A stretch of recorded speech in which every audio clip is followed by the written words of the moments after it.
Hai kawan-kawan, nama saya Ayab daripada JB Autowork. So hari ni nak bincang pasal apa? Pasal full service record ni. So full service record ni apa kawan-kawan?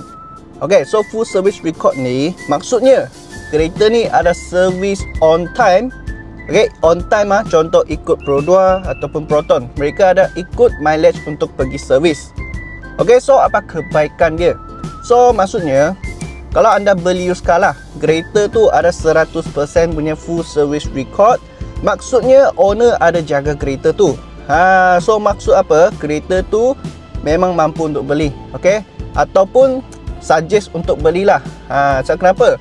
Kereta on time service, okay? Kereta on time jaga, tak ada kata lebih mileage baru pergi servis. So boleh kata condition kereta tu tak boleh kata 10 to 10 lah. Dia masih boleh dalam 9/10, okay? Ataupun 9.5/10 lah. Maksudnya condition sangat bagus. So memang suggest untuk beli. So di JB Autowork sini anda jangan risau. So kenapa? 80% ke atas punya kereta semua ada full service record. Semua ada full service record. Maksudnya kereta yang kami jual ni sangat-sangat bagus lah kualiti dia. Lagi satu, mileage kereta lah. Okay, ada full service record punya kereta, dia memang boleh cakap lah, mileage tak ada kacau. Okay, JB Autowork sini 100% tak ada kacau mileage. Kereta datang macam mana, kita jual macam mana.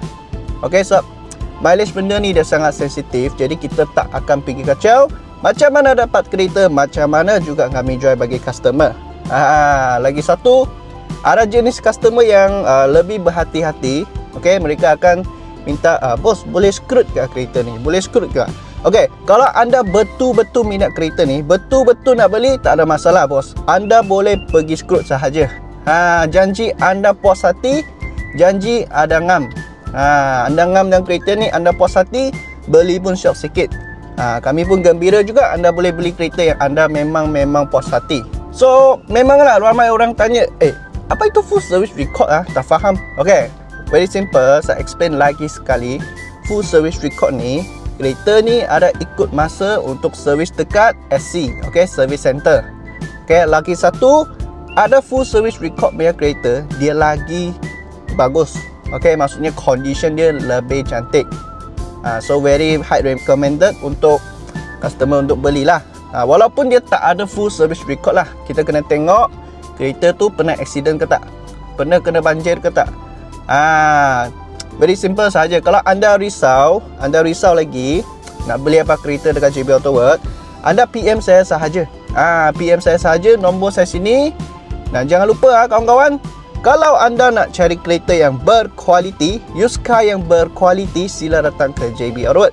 Kita jumpa next review. Ada apa-apa soalan, sila komen di bawah video. Kita jumpa lagi.